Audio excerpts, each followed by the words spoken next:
వీళ్ళు ఇంకా రాజువిని పంపారో లేదో, వర్షాన్ని మాత్రం ఆపారో లేదో అర్థం కావడం లేదు.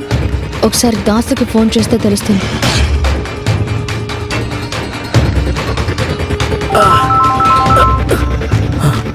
హలో, రాజీవ్ని అక్కడి నుంచి పంపించేశారా? వర్షాన్నైతే జాగ్రత్తగా ఉంచారు కదా? రాజుని మేము పంపలేదు మేడం. పంపకుండా ఇప్పటిదాకా ఏం చేస్తున్నారు? మమ్మల్ని అందరూ కొట్టేసి వర్షం తీసుకుని తను వెళ్ళిపోన్నాడు మేడం. అరే నేనేం చెప్పాను, మీరేం చేశారు? చెప్పిన పని సరిగ్గా చేయడం చేత కదా? మా ప్రయత్నం మేము చేశాం మేడం, తిరగబడ్డాం కూడా. ఆయన కూడా మమ్మల్ని కొట్టి వెళ్ళిపోనాడు. ఛా, చేతికొచ్చిన అవకాశాన్ని మిస్ చేశారు. మళ్ళీ వర్షం దొరుకుతుందా? మళ్ళీ వర్షం ఎత్తుకురావడానికి ప్రయత్నం చేస్తాం మేడం. నీ బొంద ప్రయత్నం చేస్తారు. ఇంత జరిగాక రాజీవ్ నీ నీడని కూడా వర్షాన్ని తాకనివ్వడు. అనవసరంగా మిమ్మల్ని నమ్ముకున్నాను. Best fellows. ఛీ, వర్ష మిస్ అయింది, ప్లాన్ ఫెయిల్ అయింది. ఇప్పుడు ఏం చేయాలి? ఆ ముగ్గుట వద్దు చేతులు కలిపి నువ్వు తప్పు చేస్తున్నావు శ్రావ్య. నీకిది మంచిది కాదు. నాకు నా భర్తకి న్యాడు లేకుండా చేయాలంటే ముక్కోటమ్మతో జత చేరి నిన్నిక్కడికి లాక్కొని వచ్చేలా చేశాను. ఛా, నేను తొందరపడి వర్షాన్ని కలిశాను. ముక్కోటమ్మతో చేతులు కలిపిన విషయం చెప్పాను. కలవకపోతే ఇదంతా ముక్కోటమ్మ అకౌంట్లోకి వెళ్ళిపోయేది. వర్ష గనక నేను ముక్కోటమ్మతో చేతులు కలిపానని రాజీవ్కి చెప్తే తను జీవితాంతం నా మోహం కూడా చూడడు.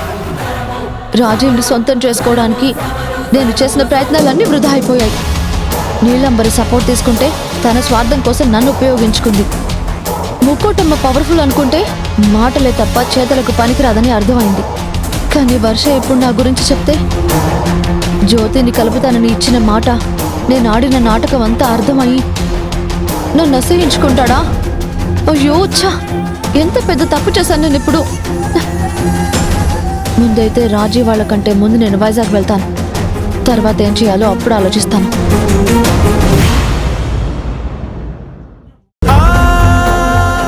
ముందు వాటర్ తాగు.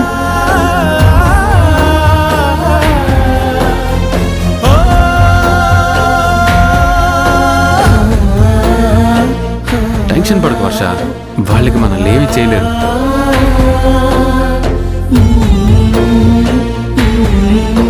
నువ్వు నా పక్కనుంటే నాకు టెన్షన్ ఉండదు దొరబాబు. నీ ప్రాణం అట్టేసైనా సరే నన్ను కాపాడుకుంటావు. నీ ప్రేమ నాకు తెలియందా? అసలు ఇదంతా నీ వల్లే. నా వల్ల? నేనేం చేశాను? అక్కడ నేను కారు దిగినప్పుడు నేనొచ్చేదాకా వెయిట్ చేయకుండా నన్ను వదిలి వెళ్ళిపోయారు. అందుకే ఇక్కడి దాకా వచ్చింది. అదేదో నువ్వు చెప్పేది ఇలా జరిగేది కాదు కదా. రామరాజు టెన్షన్ పడుతూ ఉంటాడు. వెంటనే ఫోన్ చేసి నువ్వు సేఫ్ అని చెప్పాలి.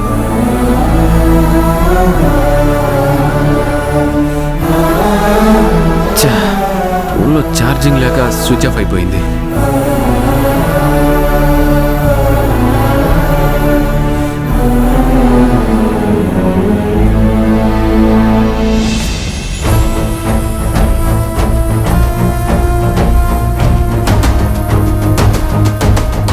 ఈ ముక్కోటమ్మ మనుషులు వర్షాన్ని వదిలిపెట్టలేదా ఏంట్రా?